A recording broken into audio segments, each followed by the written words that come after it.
Ainsi, nous allons prier, car la Bible dit que prions pour que la volonté de Dieu vienne, c'est-à-dire quelle est la volonté de Dieu. La Bible dit que Dieu établit des rois et il enlève des rois. Nous allons prier pour que la volonté de Dieu soit qu'il soit le prochain président. Croyez-vous que nous allons le faire? Je veux que vous tendiez les mains vers lui. Dans l'Ancien Testament, les prophètes ont oint les rois pour qu'ils deviennent des rois. Aujourd'hui, nous allons faire ce que la Bible dit. Nous allons apporter la volonté de Dieu et nous allons prier pour que le président Trump soit le président.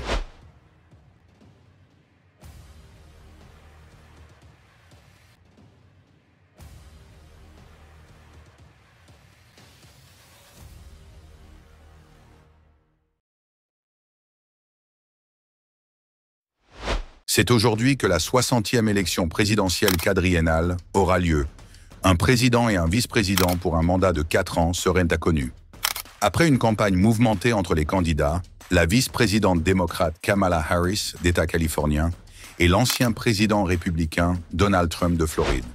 Salut et bienvenue sur votre plateforme. Dans quelques heures, le monde connaîtra le nouveau président de la plus grande puissance au monde. Conscient de l'impact et le danger de voir Kamala Harris à la tête du pays, les serviteurs, les pasteurs ainsi les apôtres américains se sont rassemblés ensemble pour implorer la grâce de Dieu sur le président Donald Trump, afin que le Seigneur trouve compassion d'épargner le mal aux États-Unis et au monde entier. Comme d'habitude, suivez et faites savoir vos impressions dans le commentaire.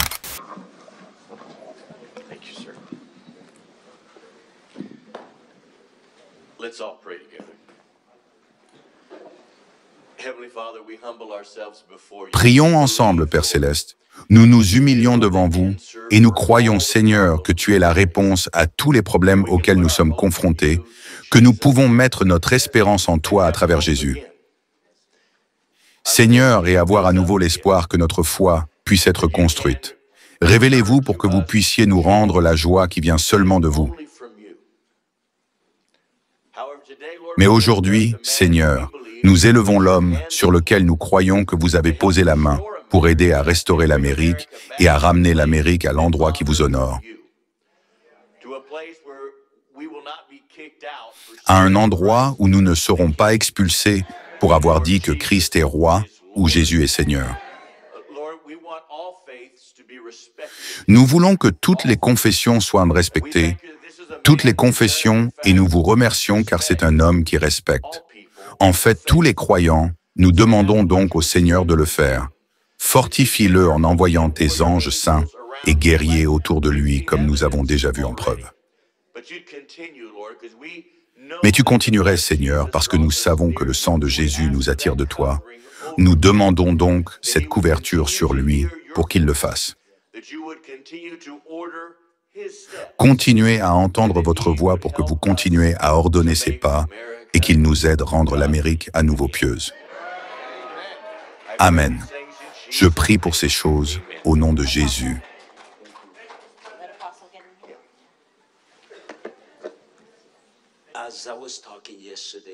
Obtenez alors que j'ai parlé hier en Caroline du Nord, j'ai mentionné les gens le fait que ce n'est pas une guerre de gauche et la droite, c'est une guerre entre le bien et le mal.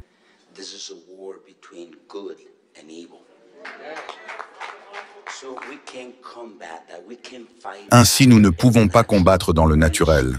Nous avons besoin des armes d'esprit pour la combattre. Donc la prière en est une d'entre eux, et je crois que le président Trump est ici parce qu'il y a un but. Il a une mission plus élevée pour lui d'en finir avec cette nation. Ainsi, nous allons prier, car la Bible dit que prions pour que la volonté de Dieu vienne, c'est-à-dire quelle est la volonté de Dieu. La Bible dit que Dieu établit des rois et il enlève des rois. Nous allons prier pour que la volonté de Dieu soit qu'il soit le prochain président. Croyez-vous que nous allons le faire? Je veux que vous tendiez les mains vers lui. Dans l'Ancien Testament, les prophètes ont oint les rois pour qu'ils deviennent des rois. Aujourd'hui, nous allons faire ce que la Bible dit. Nous allons apporter la volonté de Dieu et nous allons prier pour que le président Trump soit le président. Le prochain président, ainsi je veux que tu tends la main et je veux que tu pries avec tout ce que tu veux, prie à voix haute. Mais prions de tout notre cœur. Père, nous te remercions, nous venons à toi et nous élevons le président Trump. Père, tu l'as protégé. Tu l'as gardé dans un but pour cette période comme celle-ci. Et nous prions aujourd'hui, mon Père, en tant qu'apôtre dans ce pays, comme en tant qu'homme de Dieu de ce pays. Je prie que le royaume de Dieu vienne pour que la volonté de Dieu vienne et pour que vous établissiez comme vous le souhaitez sur sa vie. Nous l'avons oint aujourd'hui. Nous l'avons pour être le 47e président des États-Unis, pour restaurer les valeurs bibliques. Père, et je vous remercie aujourd'hui de l'avoir protégé. Aucune forme d'arme contre lui ne prospérera, et il ira au Père de la Maison-Blanche pour vous représenter et faire votre volonté dans votre mission. Je prie aujourd'hui pour que vous en ayez terminé et que vous célébriez le fait que vous l'avez nommé prochain président. Nous vous louons pour votre protection. Et nous prions pour sa famille. Nous prions pour chaque membre de sa famille. Vous l'avez protégé, Dieu à vous la gloire, et aujourd'hui nous pouvons déclarer librement, Père librement, Jésus est Seigneur sur sa vie, au nom de Jésus. Amen.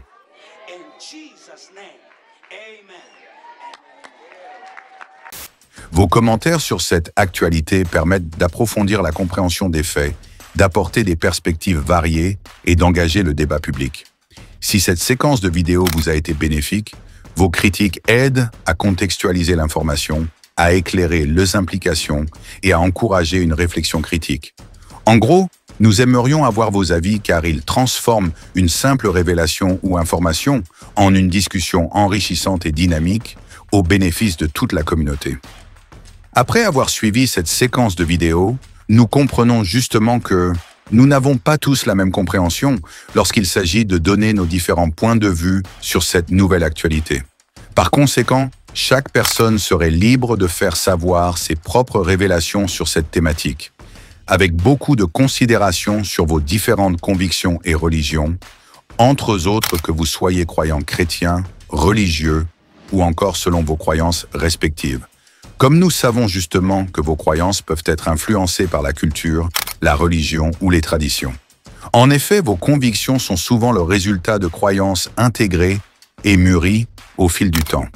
Cependant, alors qu'il s'agit d'une plateforme qui est beaucoup plus axée sur les actualités chrétiennes et la géopolitique, pour plusieurs buts essentiels, faites savoir vos différents propos en se basant sur vos croyances religieuses lorsqu'il s'agit de faire savoir vos impressions sur le contenu regardé.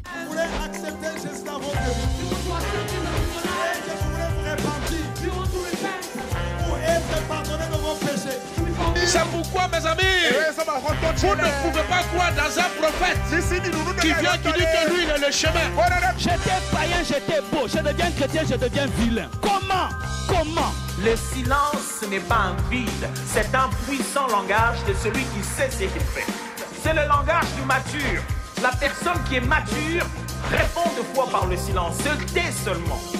Si le ciel s'est réconcilié avec la terre par la croix,